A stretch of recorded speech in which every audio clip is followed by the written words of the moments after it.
Hello friends, welcome to अमृतम academy.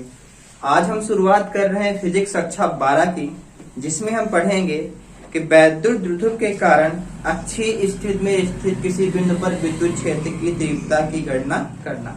वैद्युत द्विध्रुव के कारण अक्षीय स्थिति में स्थित किसी बिंदु पर विद्युत क्षेत्र की तीव्रता की गणना करना।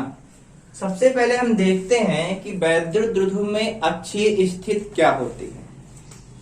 ध्यान से देखिएगा कि मान लेते हैं कि हमारे पास एक वैद्युत द्विध्रुव है ए और बी। अक्षीय स्थिति मतलब वैद्युत द्विध्रुव ए बी जो होती है क्षैतिज में होती है, और अक्ष मतलब जैसे इसी लाइन में कोई एक बिंदु स्थित हो, वो क्या कहलाता है, हमारा अक्षीय स्थिति।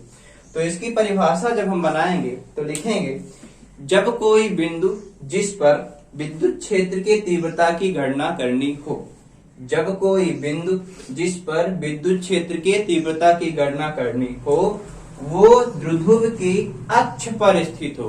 अक्ष मतलब उसी रेखा पर स्थित हो, तो वह बिंदु द्विध्रुव के अक्षीय स्थिति में कहलाता है। मतलब वह बिंदु अक्षीय स्थिति में होता है। ठीक, आपके स्क्रीन में नीचे इसकी परिभाषा लिखी हुई आ रही है, उसको आप नोट कर सकते हैं। चलिए शुरुआत करते हैं हम। अक्षीय स्थिति में स्थित किसी बिंदु पर विद्युत क्षेत्र की तीव्रता की गणना करना। ठीक, चित्र के ऊपर ध्यान से देखिएगा। इसमें हम मान लेते हैं कि हमारे पास एक वैद्युत द्विध्रुव है ए और बी। मान लेते हैं हमारे पास एक वैद्युत द्विध्रुव है ए और बी। ए पर हमारा -q आवेश है और बी पर +q आवेश है। इस वैद्युत द्विध्रुव AB के बीच की दूरी हम मानते हैं 2a और मध्य बिंदु मानते हैं O। ठीक, AB एक वैद्युत द्विध्रुव है जिसके बीच की लंबाई है 2a और मध्य बिंदु क्या है, O। इस मध्य बिंदु O से R दूरी पर, मध्य बिंदु O से R दूरी पर अक्षीय स्थिति में मतलब उसी रेखा में एक बिंदु स्थित है P। यहाँ पास एक परीक्षण आवेश है, टेस्ट चार्ज जिसे बोलते हैं Q0, जो कि धनात्मक है। अब थोड़ा ध्यान से यहाँ देखिएगा कि Q0 यहाँ हमारा धनात्मक है, बिंदु B पर +q चार्ज है, बिंदु B पर +q चार्ज मतलब धनात्मक चार्ज है। तो ये धनात्मक है और ये धनात्मक है। तो हम पढ़ रखा है पीछे कि जब दो सजातीय आवेश होते हैं एक दूसरे को प्रतिकर्षित करते हैं, मतलब यहाँ पास बिंदु P पर विद्युत क्षेत्र की तीव्रता की दिशा E1 जो होगी वो बाहर की ओर होगी। E1 बाहर की ओर होगी। क्यों? क्योंकि प्लस आवेश के कारण बिंदु P पर जो परीक्षण आवेश Q0 है उसका प्रवाह बाहर की ओर होगा, मतलब वो प्रतिकर्षित करेगा। अब हम देखते हैं बिंदु A पर -q आवेश है। -q आवेश के कारण ये परीक्षण आवेश Q0 ये दोनों आपस में आकर्षित होंगे। हमने पढ़ रखा है कि जो सजातीय आवेश होते हैं एक दूसरे को प्रतिकर्षित करते हैं और विजातीय आवेश जो होते हैं एक दूसरे को आकर्षित करते हैं। मतलब A के कारण बिंदु P पर जो विद्युत क्षेत्र की तीव्रता होगी E2 वो अंदर की ओर होगी। बिंदु A के कारण विद्युत क्षेत्र की तीव्रता E2 अंदर की ओर होगी। आइए जो चित्र में हमने बनाया है उसे हम लिख लेते हैं। ध्यान से देखिएगा। सबसे पहले फिर से मानते हैं कि माना AB एक वैद्युत द्विध्रुव है जिस पर A पर -q और B पर +q आवेश है। इनके बीच की दूरी 2a है। मध्य बिंदु O है। मध्य बिंदु O से R दूरी पर एक बिंदु P स्थित है और इसी बिंदु P पर हमें विद्युत क्षेत्र की तीव्रता की गणना करनी है। ठीक, अब कुछ मेन पॉइंटों को हम देखते हैं कि जैसे कि AB बराबर हमारा है 2a। ध्यान से देखिएगा, AB बराबर हमारा 2a है। अब AB यहाँ दो खंडों में विभाजित है। कैसे? AO और OB, मतलब AO धन OB बराबर 2b। या फिर हम ऐसा कहें कि यहां से AO बराबर ही हमारा A होगा। धन। OB बराबर भी हमारा क्या होगा, A होगा, A बराबर 2A होगा। यहां हम लिख लेते हैं कि AO बराबर A और OB बराबर A। और देखिएगा ध्यान से कि मध्य बिंदु O से बिंदु P के बीच की दूरी क्या है, R है, मतलब OP बराबर R। ठीक, O से लेकर P के बीच की दूरी R है, स्मॉल r, OP बराबर R। और देखिए जब यहाँ OP बराबर R है तो यहाँ से BP का मान कितना होगा, BP बराबर यहाँ से हमारा हो जाएगा, ध्यान से देखिएगा चित्र की ओर, BP बराबर यहाँ से हो जाएगा OP माइनस का OB। BP बराबर होगा OP माइनस का OB। यहां देखिए कि OP की वैल्यू R है, R, और OB की वैल्यू कितनी है, OB की वैल्यू है यहां से A, मतलब BP बराबर हो गया R माइनस का 1। अब दूसरा आएगा पूरा AP की वैल्यू, AP बराबर यहां से क्या होगा, देखिएगा कि O और P की वैल्यू कितनी है, R, और यहां से AO की वैल्यू कितनी है, A। मतलब यदि हम AO में OP को जोड़ दें तो वो बराबर होगा किसके, AP के। ठीक है, तो यहां से होगा AO धन OP बराबर AO की वैल्यू A और OP की वैल्यू R। मतलब यहां से हमारा AP बराबर आ गया A प्लस R।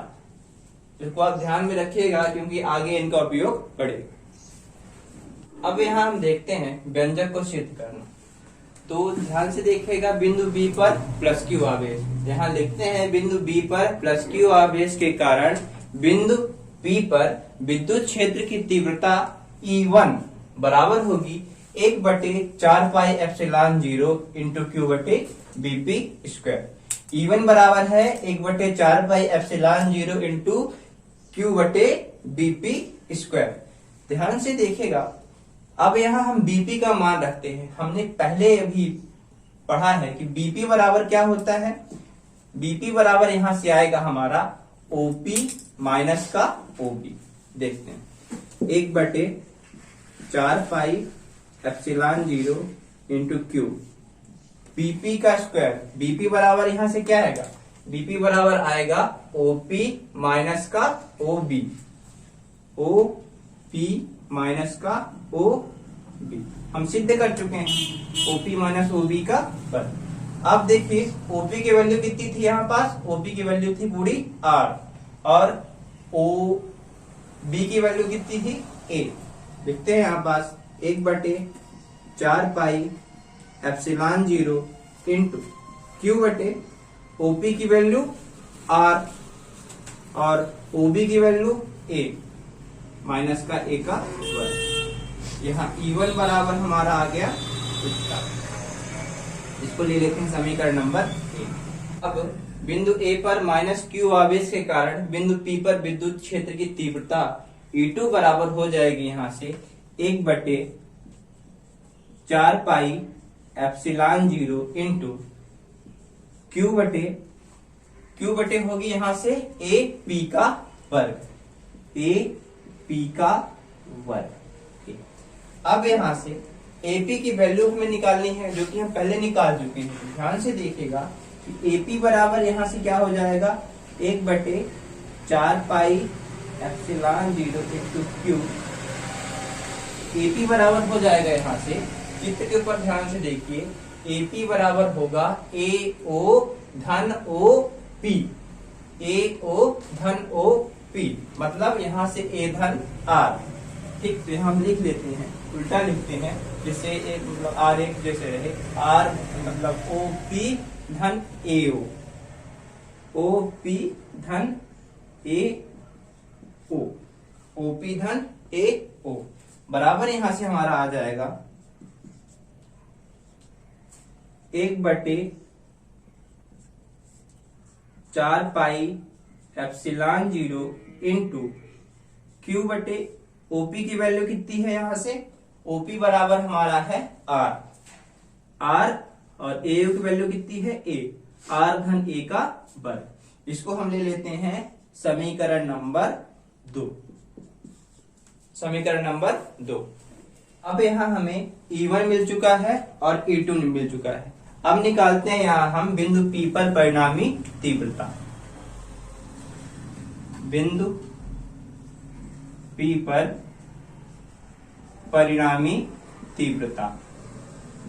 बिंदु P पर परिणामी तीव्रता।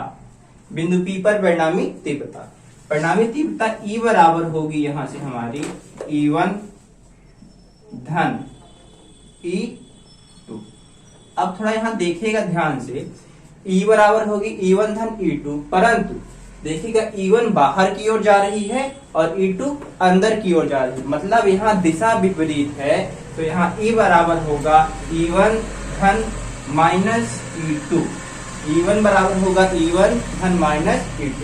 तो यहाँ से E बराबर हमारा आ जाएगा E1 माइनस का E2। समीकरण नंबर 3 ले लेते हैं इससे। अब यहाँ हम देखते हैं E1 का मान रखेंगे और E2 का मान रखेंगे, मतलब समीकरण नंबर 3 में 1 और समीकरण नंबर 2 से। ध्यान से देखिएगा, समीकरण नंबर 1 में E1 का मान है क्या है, 1/4 पाई एप्सिलॉन 0 इंटू क्यू बटे आर माइनस ए का होल स्क्वायर। समीकरण नंबर 2 में E2 का मान है 1/4 पाई एप्सिलॉन 0 इंटू क्यू बटे आर धन ए का होल स्क्वायर।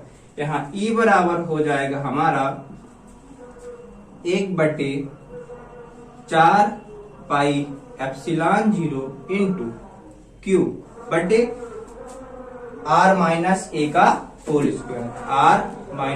आर माइनस ए का whole square minus 1/4 pi epsilon 0 into q बटे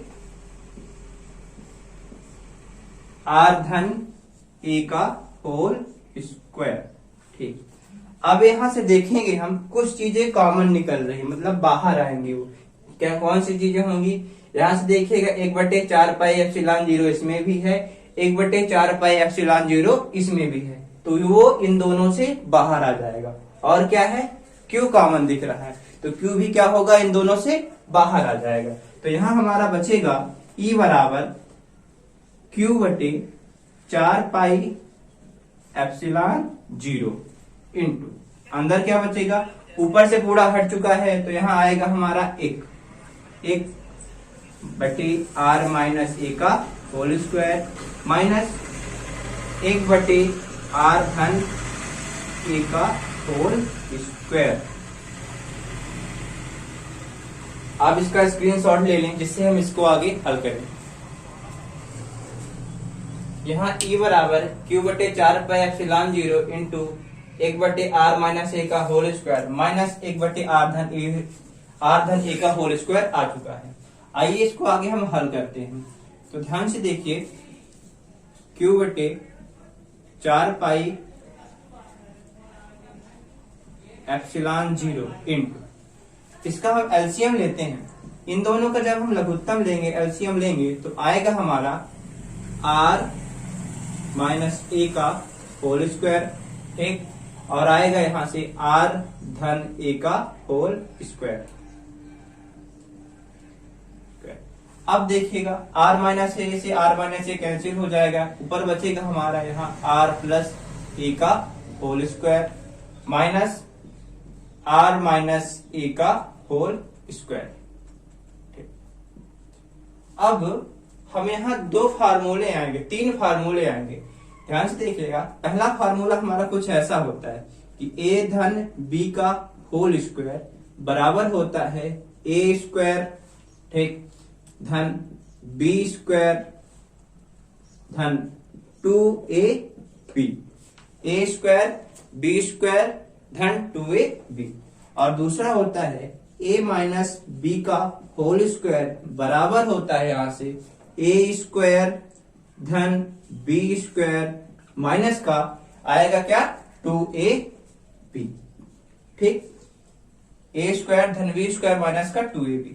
और एक तीसरा फार्मूला यहां से जो हम नीचे देखेंगे को क्या देखेंगे कि यदि a minus b into a plus b, कुछ ऐसा, a minus b into a plus b, a minus b into a plus b बराबर होता है हमारा ए स्क्वायर माइनस के बी स्क्वायर के, ए स्क्वायर माइनस के बी स्क्वायर।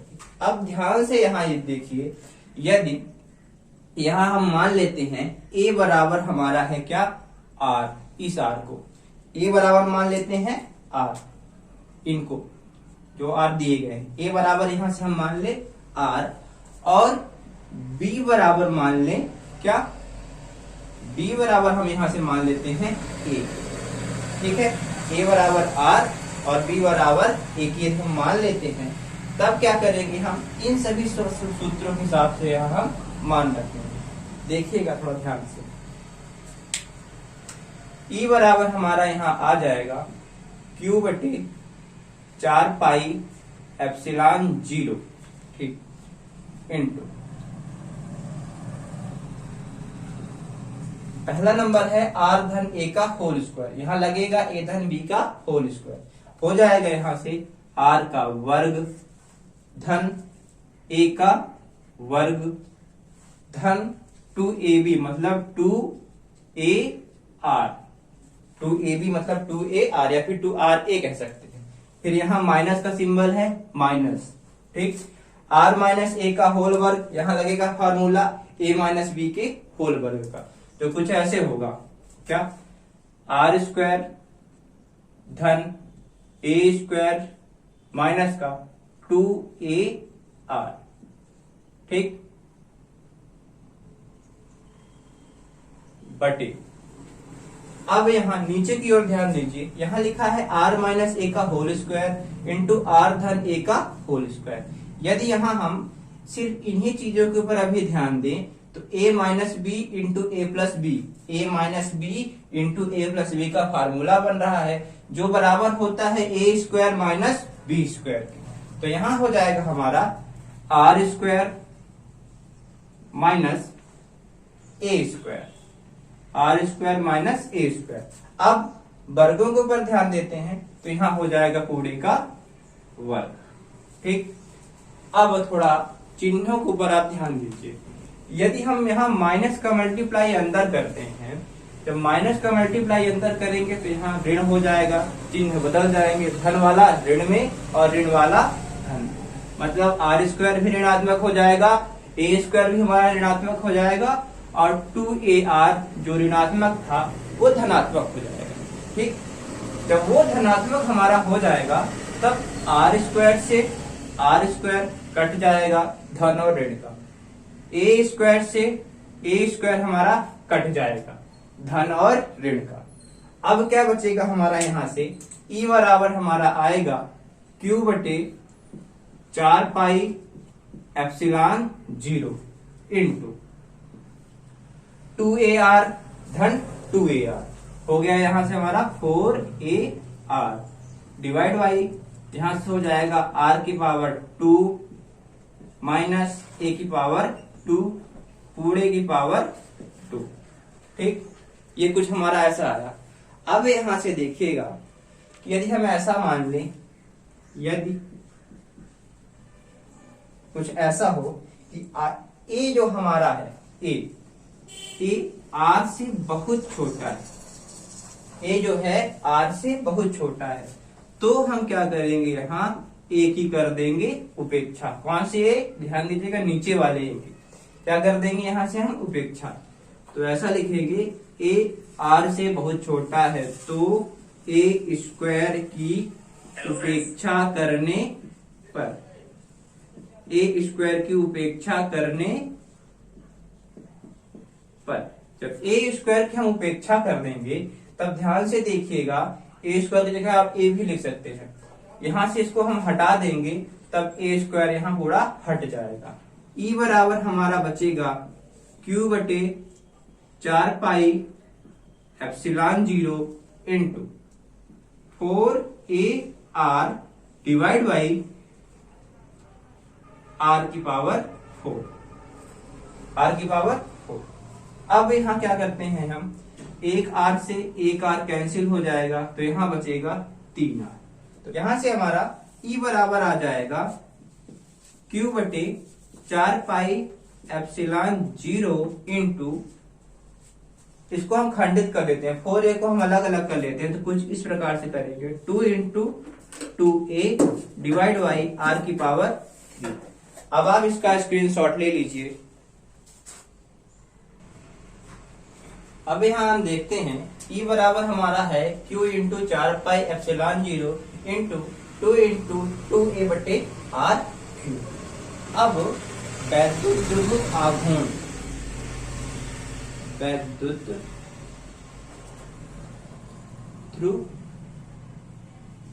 ध्रुव आघूर्ण, वैद्युत ध्रुव आघूर्ण P बराबर होता है Q इंटू 2a के। P बराबर होता है Q इंटू 2a के। तो ध्यान से देखिएगा, हमारे पास Q भी है और 2a भी है, ठीक है। तो यहां से E बराबर हमारा आ जाएगा 1/4 pi epsilon 0 into Q into 2a के स्थान पर रख देते हैं हम P बटे r की पावर 3। यहां से देखिएगा कि बिंदु P पर हमारी विद्युत क्षेत्र की तीव्रता की गणना हो चुकी है अक्षीय स्थिति के लिए, ठीक। तो आप इसका स्क्रीनशॉट ले लीजिए। इसका मात्रक होता है न्यूटन प्रति कूलम, न्यूटन प्रति कूलम।